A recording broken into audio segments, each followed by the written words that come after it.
More than 3,300 years ago, a young pharaoh took the throne of Egypt. His reign was short, his accomplishments modest, and his death mysterious. Yet today, he is the most famous ruler to ever walk the sands of the Nile. This is the full story of Tutankhamun, the boy king who became a timeless legend.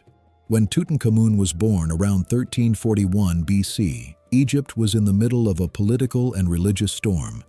His father, the pharaoh Akhenaten, had abandoned Egypt's traditional gods and forced the kingdom to worship just one, Aten, the sun disk. Temples were closed, priests lost power, and the entire structure of Egyptian society collapsed. When Tut was around 9, he inherited this troubled kingdom. His birth name was Tutankhamun, living image of Aten. But his advisors knew Egypt needed stability, so they changed his name to Tutankhamun, living image of Amun, restoring the power of the old gods and bringing back the traditions that shaped Egypt for centuries.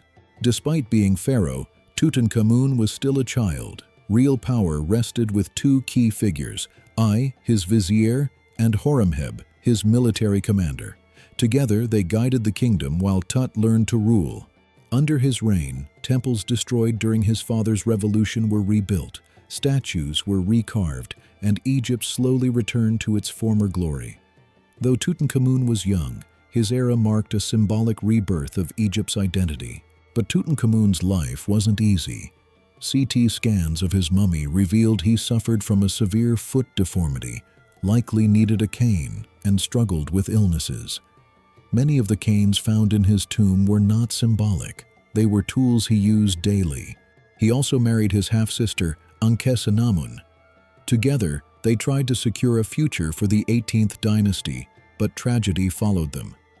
2 stillborn daughters were found in Tut's tomb, heartbreaking evidence of the royal couple's struggles. At just 19, Tutankhamun died suddenly. But how? Over the years, theories ranged from murder to chariot accidents to a genetic illness. Modern scientific analysis suggests a more natural explanation, a combination of malaria, compromised immunity, and possibly a leg fracture that became infected.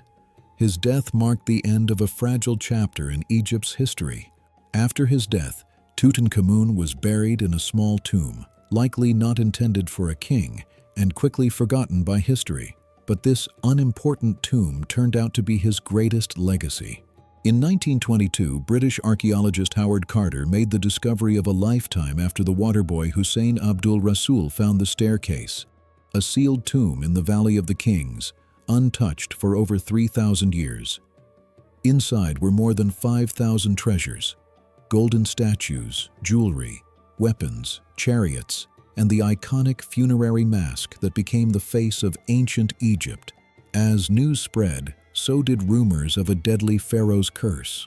Several people connected to the tomb's discovery died unexpectedly, fueling sensational stories worldwide. Whether myth or coincidence, the curse only increased Tutankhamun's fame. Exhibitions of his treasures drew millions, turning the forgotten boy into a global superstar. Tutankhamun may not have built great monuments or ruled for decades, but his untouched tomb revealed more about ancient Egypt than any other discovery in history, a boy king who became immortal.